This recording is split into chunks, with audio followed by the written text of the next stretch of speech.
Hey guys, my name is Sam and I'm a bride. I'm getting married next June, and basically there's so much to do when you wedding plan. So instead of having you search through everything like I had to do, if I can make a great spot for someone to come so they could get all of their wedding questions answered, that's essentially my goal. So if you guys have any wedding questions, feel free to comment them down below. Ask any questions. I'll be happy to make a video for you guys based off of my experience talking to other brides and communicating with other vendors as well. So let's just get right into it. Let's start talking about what do you need to do first when you go wedding dress shopping.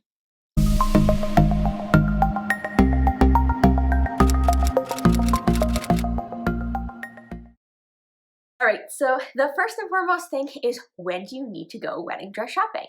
Typically about a year out. So about 9 to 12 months before your wedding, you want to start wedding dress shopping. Now, if you have a shorter engagement, obviously that's not possible. If you have a longer engagement, you could go earlier than that. That's fine too.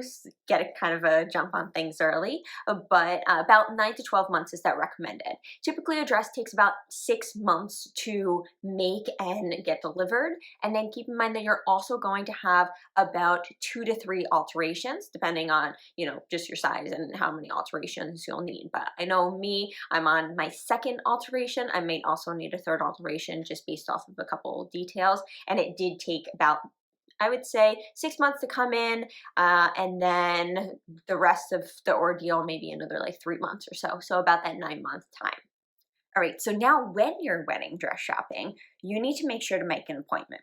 The reason why walk-ins don't work, and sometimes it does, but the reason why walk-ins, you don't want to rely on them, is because they might not have an attendant to help you. And then you might not be able to try on the dress, because what if there's a bride in every single fitting room and they have appointments back to back? They don't have a fitting room for you. So they a lot of times get booked up really, really quick. So I would suggest making an appointment a little bit out. Also, when you make that appointment, allot for about an hour to an hour and a half. Now, I also suggest making this a full day affair instead of just doing like one thing on this day, one thing on that day. Make sure that you space out maybe 3, 4, even 5 different places that are in the nearby vicinity, so you can kind of knock them all out at once. Now, also, you want to call ahead and ask how many people you're allowed in when you do this wedding dress shopping. The reason is because typically they only allow about 4 to 5 people. Now, typical bridal parties are a little bit more than that, so you might not be able to have all your bridesmaids. Now, even though right off the bat that might sound upsetting, but think about it this way. Do you really want all of your bridesmaids? Now, I have like 10 different bridesmaids. I would never want all of them there because that means 10 different opinions. Now, if they're all the same opinions and everyone's like, oh my God, you look beautiful, then okay, ignore this. But sometimes people have different opinions and they have different tastes. So what one person says, oh, I like this dress better, and another one says, oh, I like that dress better, you might start to feel conflicted when in your heart you know that you like one dress better than the other. For example, when I went wedding dress shopping, I saw these like sequins on the dress, and in my head I'm like, oh my God, I love them. It looks so beautiful. And then a couple of my bridesmaids were like, oh, do you guys like those sequins? I'm not really a fan. Like, maybe let's try the next dress. And I was like, oh man, I kind of liked it. Now, in the end, I found something 10 times better than that, so it didn't really matter, but it still kind of got me down because I was like, oh man, like I actually like that. So think about that. More opinions are actually sometimes better. So take that into consideration and pick those people. Now, you could also go bridal dress shopping by yourself. I did that a couple times and I actually enjoyed it a lot because I got to just sit down, really look through the dresses. I didn't feel rushed. I didn't feel like I was bothering anyone. It was literally just me, and I get to enjoy my day going through all the dresses. So also think about that, and that could definitely be an option. Now, when you go dress shopping, also with that, make sure that you're done up. Make sure you get your hair done, or maybe you don't have to get it done, but do your hair, do your makeup, because if you don't feel pretty, it doesn't matter what dress you're going to try on, you're just not going to enjoy it. You're just not going to like it. And I did that one time. I had my hair up in a bun. I had no makeup on. I was just rushing in from work, and we made an appointment. Work went late, and every single thing that I tried on, I was just like, I don't like it. So I told my mom, like, take pictures of here down. Like, I just want to see the dress. I don't want to see my face right now.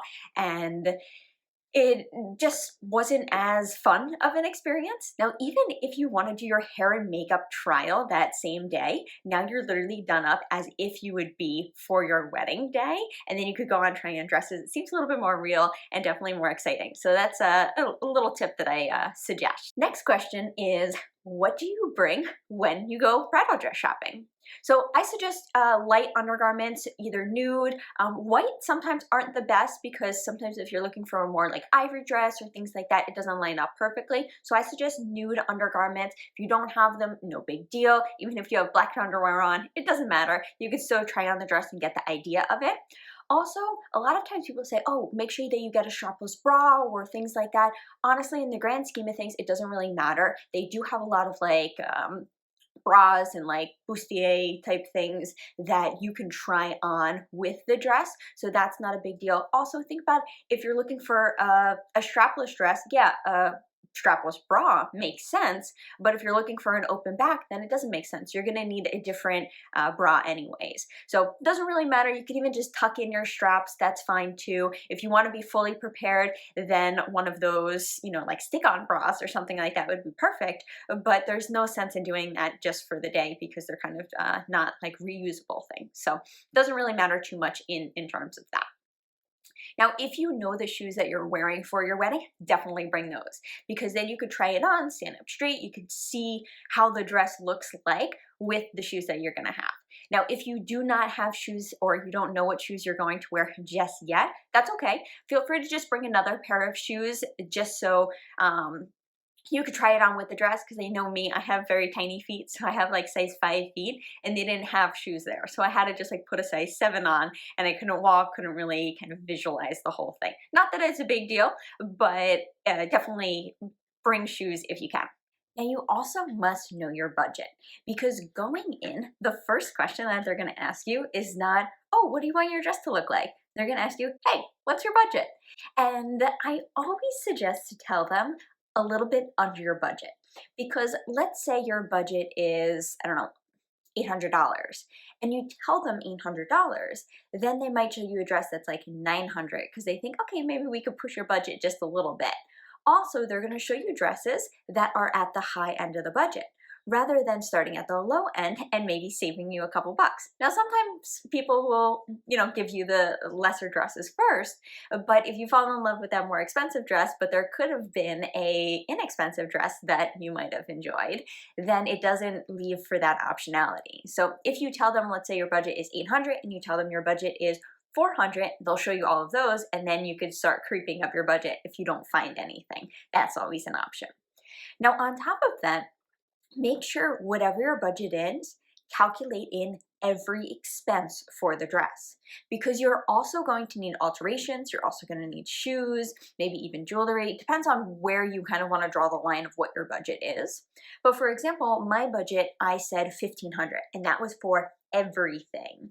So I wanted my alterations and my dress to be within that budget. I didn't care about my shoes or veil being in that budget. I didn't even know if I wanted a veil at the time. So I just said $1,500 for that. Now you guys might think, oh, that's a lot or a little, but regardless, that's just personally what worked for me. I wanted my budget for my dress to be really, really big in my eyes because that was one of the most important things for personally for me. So I said $1,500. Now that's $1,500 including everything.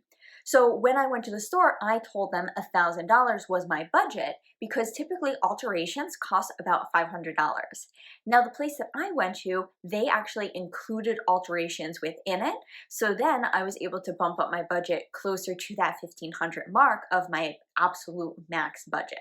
So always kind of keep in mind your budget overall. Also take into account veil, your shoes, your jewelry, basically all accessories for that given day. Also, please do not try on something that is above budget because if you fall in love with that dress, there is going to be no going back. Because even if you just say, oh, well, I just want to see if I like it, maybe I can find something comparable. Everything you try on from that point forward is not going to be comparable if you fall in love with that dress. So if it's out of your budget, just take a look at it, maybe take a picture, and then try and find something comparable, but don't try it on. It's literally just a tease for yourself. Now that brings me to my next point within your budget of call the place ahead, call whatever boutique ahead, and ask them, what are your dresses in this budget? Say, do you have enough dresses for me to try on? Because I went to one boutique and I didn't realize that I thought my budget was actually a pretty big budget. And I went and they only had 2 dresses within my budget. I was like, wow, I didn't realize that this was a super like bougie boutique or anything. So I basically wasted my time because I allotted an hour and a half for my appointment time. I went there, I drove there and did all that, and then I tried on 2 dresses, and they weren't even 2 dresses that I wanted. They put me in a more like slim fit dress, but I wanted more of a ball gown, and those were the only dresses, so I tried those 2 on and left. So make sure that you ask ahead, call ahead, and make sure that they have a plethora of dresses within your budget that you could try on, so it's actually worth it. Now also, with trying on dresses, I was open to try on those skinny dresses that that place got me, just because, hey, maybe I did like it. I know that my fiance, he really liked like the thinner dresses, so I did have that in the back of my mind and did, I was willing to try on all different types of dresses. I ended up sticking with what I thought I knew I would like, which is the more ball gown style dress, but keep in mind all options are valid options. Just because you might not even think that you would like some type of dress, but keep in mind you've never tried on, or maybe you have, but you've never tried on a wedding dress before. So if this is your first time trying on wedding dresses, how do you know what you like? You haven't even experienced it before. So make sure that you take note of that. Now, when you go and try on your dress, they're also going to ask you, aside of the budget, they're going to ask you, what type of dress do you like? So definitely come with some like Pinterest boards or come up with some ideas of the type of dress you want. But also you could come up with some designers. I know I'm not a big designer person, but sometimes people like certain designers and they know that there's just that style of dress that that designer makes is appealing to them. So feel free to know any designers ahead. Also, what I suggest, even instead of showing Pinterest pictures and all of that, come up with like 3 or 4 adjectives of what you want your dress to look like. This allows the consultant to help you a little bit better without seeing just one dress and trying to find that one dress for you. Because if you show them a Pinterest picture and you're like, I like this, then they don't know what you like about it. Do you like the sleeveless? Do you like the V-neck? Do you like this? Do you like that? So if you just give them a broader spectrum, they could pull a lot more dresses for you and you can have a little bit more of an open mind. So for example, for me, I wanted like elaborate, elegant, princess, huge, gigantic. Those are the types of words that I would use to describe the wedding dress that I wanted. Maybe even sparkly as well, a little bit of lacy. So now they were able to get a better idea and pull dresses. They literally pulled the biggest dresses off of their shelf, the biggest ball gown dresses, because they knew that is like the general style that I was going for. Now, also when you go, you want to make sure that you have a list of questions for your stylist, because they're going to ask you questions like, oh, what's your budget? What type of dress do you want? But once you actually find that dress, you need to know a bunch of things as well. You don't want to just kind of pay for it and leave and then not know what's going on after that. So one of the things is, does it get shipped to you or does it get shipped to the store? Sometimes it gets shipped to you and you're on your own finding alterations and all of that. But sometimes it gets shipped to the store. Now also, you want to ask, how much are alterations, and do you do alterations in-house, or am I required to do alterations? As I mentioned before, my boutique actually included alterations. However, if you wanted extra alterations based off of the list of alterations that they had, then you did have to pay more. So even though they say free alterations, no, does that include bustle? Does that include, maybe putting in like little cups in the bras? Because sometimes people don't wear actual bras, they kind of put cups in. Mine didn't include that, but it did include a bustle. So just make sure what it does include for the given price so you can make an educated decision if you want to buy your dress there, also an educated decision if you want to go there for alterations. Also ask, how long does it take to ship? As I mentioned before, typically it takes about 6 months. However, sometimes it's quicker, sometimes it takes a little bit longer. So just to give yourself a ballpark, and also ask how many alterations they typically do. So those are just a couple general questions. Also on top of that is, after the wedding, how should I take care of this dress? Maybe you should steam it a certain way. Maybe they do like preservations of the dress. Maybe they recommend a place. Also asking about that is a great thing to ask your stylist too. One thing they don't tell you though about bridal dress shopping is the sizing of bridal dress shopping. It kind of shocked me a little, but bridal sizing is not true to like street sizes. Meaning I'm very petite, so I'm about a 000 in clothing. Now, when I went, I was like, oh man, I'm gonna have to, like, there's no way that they're gonna have a 000 wedding dress, so I'm probably going to have to get crazy alterations. However, a size 0 is actually the same as a 00 for street size. So a bridal 0 is the same as a street 000. Now that means that when you go in, if let's say you are a size 8, and they order you a dress in a size 10, don't freak out. That's actually the bridal dress sizing that is correlated with your actual size. So don't freak out about that. The sizing is a little bit weird. So again, don't freak out about that. That is completely normal.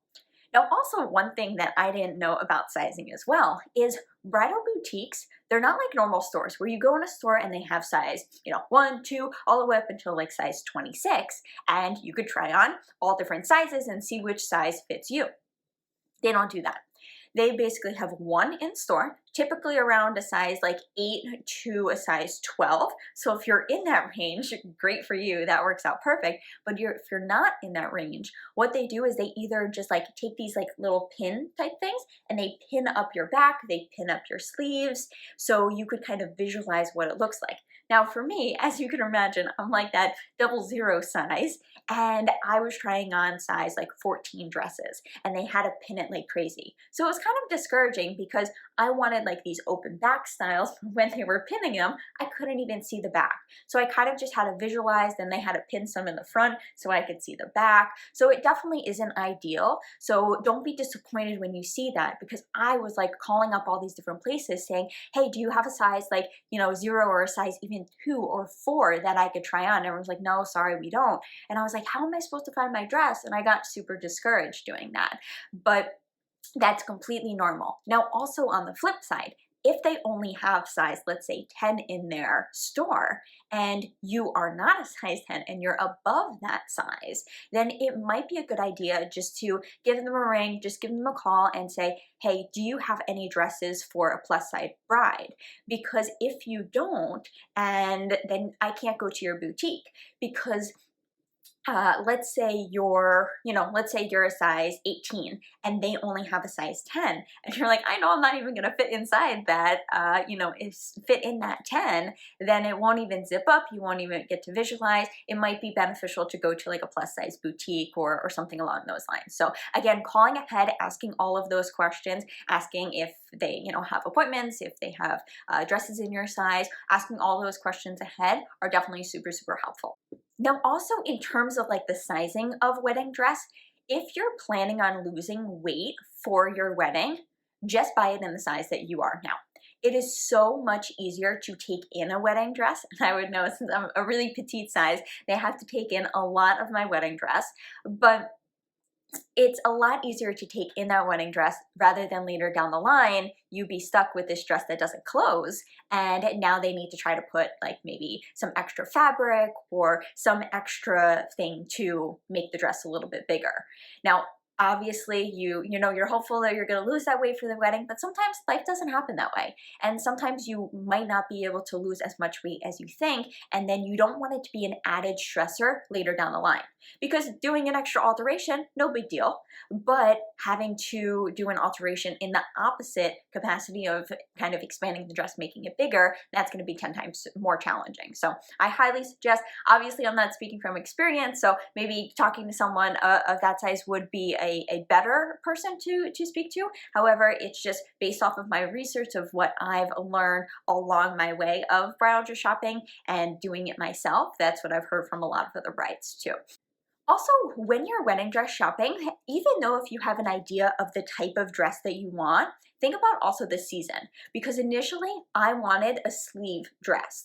I thought that they were so beautiful and so elegant. However, my wedding is the end of June, almost July, and all my pictures are going to be outside. Everything's going to be outside. I'm going to be sweating. I am going to be miserable, especially in a ball gown with all of that fabric. I wasn't willing to give up the ball gown for a light, like more airy dress. But I did say, all right, I'm gonna give up the sleeves, and I went with more of like a cap sleeve. So that kind of gives you a little idea about my dress. Again, I will post my wedding video later down the line so you guys could see that, but I'm kind of keeping it a secret until then. But you guys know it's cap sleeve and nice big ball gown, elegant princess style. Now, once you're done doing all this wedding dress shopping and you think you found the dress, how do you know that you actually found the dress? Now, obviously, we've all seen the show Say Yes to the Dress, and people start crying on it. Oh my God, I found my dress. And the moment they put it on, the moment they look at the mirror, they start bawling, their family cries. But that's not always what happens. So if you're thinking about that is going to be your possible reaction, that could possibly be it. Or it might not be, but don't be disappointed if that's not your reaction. For example, I'm the type of person that cries over every little thing. Everything that's romantic or anything that is super cute or happy, I'm that first one to shed a tear. However, I tried on my wedding dress and I was like, oh wow, this is really beautiful. Yeah, I like this a lot. And I didn't cry. And I was like, okay, so where's the tears? What's gonna happen? And even my mom cried on a couple other dresses, but then at this dress, she didn't cry. And I was like, okay, so is this not the dress? And she was like, no, this is it. This is the dress. But she didn't have that emotional reaction that she did even on a couple other dresses. So I was super confused. So I actually left the boutique and I thought about it. I just took a couple pictures of it and I went even to other boutiques and tried other things on because I thought like I should have had that, typical reaction. And then I couldn't shake that dress. Every single thing that I tried on, I compared to that dress. And that's what told me that I found my dress. Because everything I was like, oh, but it doesn't have the straps like that other one. Oh, but it's not as poofy as that other one. Oh, it's not this, it's not that. Once you find yourself comparing to that one dress, that's how you know it's the one. So whether you have that reaction, whether you're comparing, there's so many different signs that it's the one, but once it is the one, you'll know. Just like when you knew the one for your husband and you said, this is the one. This is the one that I'm gonna marry. It's the same exact reaction. You can't explain how you know it's the one, but you just got a feeling inside and you know that that dress or that man or that woman is the one. As I explained before though, wedding dresses can be expensive. My budget was a super high budget for most people, so not everyone can afford that. So how do you even go about finding a dress that maybe is within your budget? Now, as I mentioned before, calling the places ahead is a great way, but there's also a bunch of other resources that you could do to get a cheaper dress. Now, one is doing trunk shows. So if you haven't heard of a trunk show, it's basically a show where maybe a bunch of different places come together or a bunch of different like bridal boutiques come together or maybe just one boutique and they put all of their dresses on like a huge discount. Now, I personally didn't go to any of the trunk shows, but I heard that they're amazing. A lot of them are final sale though, so however, a lot of other places are final sale too.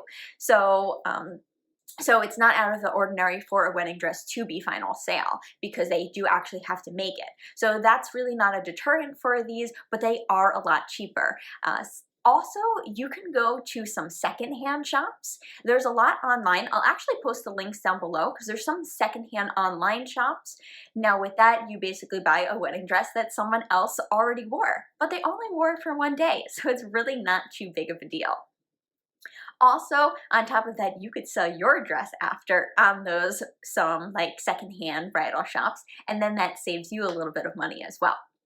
Now, also, you could do some online stores. So again, I'm gonna link those online stores down below, but there's some online stores for your bridesmaids, also for your wedding dress as well.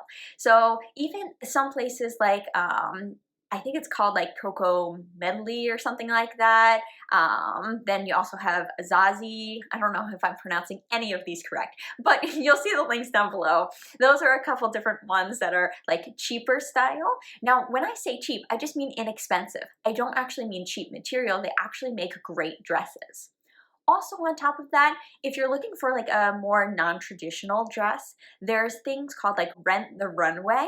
And basically what that is you could rent a dress. Now the dresses on that are a little bit more informal, maybe a little less beading.